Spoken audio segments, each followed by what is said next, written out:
Good evening అండి అందరికీ. Correct start.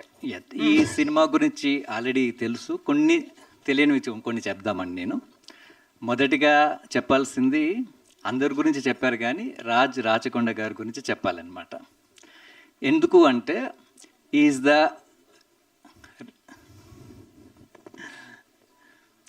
Rarest of the person అనొచ్చు మనం. అంటే ఎలా చెప్పొచ్చు అంటే, ఇప్పుడు మనకు ఆల్రెడీ తెలుసు, ఇప్పుడు మన ఇండియా పాకిస్తాన్లో ఈ గొడవలు అవుతుంటే ఆ పాకిస్తాన్లో ఉండే వాళ్ళ అందరూ కూడా ఒక మనస్తత్వంతో ఆలోచిస్తారు. ఇక్కడ ఇండియాలో ఉండే మనం ఇంకొక మనస్తత్వంతో ఆలోచిస్తాం. అంతెందుకు, ఇప్పుడు నార్త్ ఇండియన్స్ ఒకలా ఆలోచిస్తారు, ఇక్కడ మనం ఉండే సౌత్ ఇండియన్స్ ఒకలా ఆలోచిస్తాం. దీన్ని మనం గుంపు మనస్తత్వం అంటాం. మనం అంటే ఒక ప్లేస్లో ఉండేవాళ్ళు ఒకేలాగా ఆలోచించడాన్ని. అదే ఇప్పుడు మనం సినిమాకి వచ్చేసరికి, సినిమా ఈ టెంప్లెట్లో ఉంటే నడుస్తుంది, ఇలాంటి సినిమాలే చూస్తారు జనాలు, ఇలాగే తీయాలి అని సినిమా ఫీల్డ్లో కూడా ఒక గుంపు మనస్తత్వంతో సినిమాలు తీస్తాం. ఇందులో ఏది కరెక్ట్ ఏది తప్పని కాదు, మనస్తత్వం గురించి చెప్తున్నా. ఆ గుంపు మనస్తత్వం నుంచి వేరుగా వెళ్ళి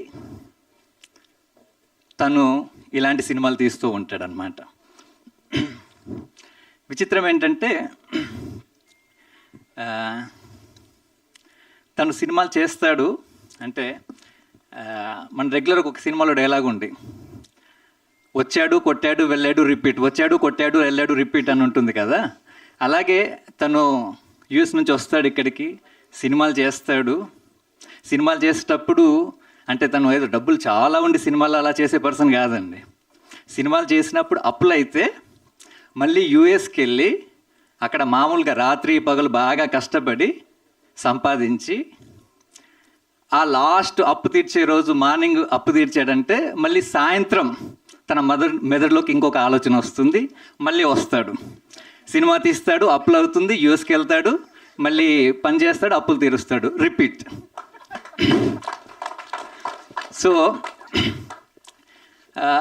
నా ఉద్దేశం ఏంటంటే, ఇలాంటి పర్సన్స్కి మనం అవకాశం, అంటే సినిమాలు చేయకపోతే, అంటే జనరల్ డిస్కషన్లు కూడా సినిమాలు ఇలా ఉంటే బాగుంటుంది అంటే, మన టీంలో కూడా డిస్కషన్ చేస్తుంటారు కదా, 18 years నుంచి ఒక 30 years వాళ్ళని అట్రాక్ట్ చేయాలి, అలాంటి సినిమాలే చేయాలి అని. అంటే అందరూ తీస్తుంటారు, కానీ ప్రత్యేకంగా ఇలాంటి సినిమాలు చేయకపోతే మర్చిపోతాం మనం, సినిమా అంటే అదే టెంప్లెట్ ఏమో అని గుర్తుంటుంది అనమాట. కాబట్టి ఇలాంటి వాళ్ళని మనం రెగ్యులర్గా అంటుంటాం కదా, ప్రొడ్యూసర్ని బతికించుకోవాలని చెప్పేసి, ఆ రొటీన్ డైలాగ్ అనమాట. ఈ సినిమా ఏదో రకంగా హిట్ చేయాలి, లేకపోతే ఏమవుతుందంటే అయ్యేది ఏం లేదు. ఈ సినిమా హిట్ అయితే ఇమీడియట్గా ఇంకో సినిమా స్టార్ట్ అవుతుంది. ఈ సినిమా హిట్ చేయకపోతే మళ్ళీ యూఎస్ వెళ్తాడు, కష్టపడతాడు, అప్పు అన్నీ తీరుస్తాడు, మళ్ళీ వచ్చి సినిమా చేస్తాడు, లేట్ అవుతుంది, 5 సంవత్సరాలు అవుతుంది అనమాట. అందుకని 16వ తారీఖు సినిమా రిలీజ్ అవుతుంది. ఖచ్చితంగా అంటే ప్రివ్యూ చూసిన ప్రతి ఒక్కరికి నచ్చింది ఈ సినిమా, కాబట్టి మీరు అందరూ చూడండి, ఖచ్చితంగా నచ్చుతుంది, సినిమా హిట్ అవుతుందని నా అభిప్రాయం. ఇదంతా కూడా మీ చేతుల్లో ఉంది. ఈ టైంలో నాకు శ్రీశ్రీ గారిది ఒకటి గుర్తొస్తుంది అనమాట. నిప్పులు చిమ్ముకుంటూ నింగికి నేను ఎగిరిపోతే నివిడాశ్చర్యంతో మీరు, నెత్తురు కక్కుకుంటూ నేలకు నే రాలిపోతే నిర్దాక్షిణ్యంగా మీరే.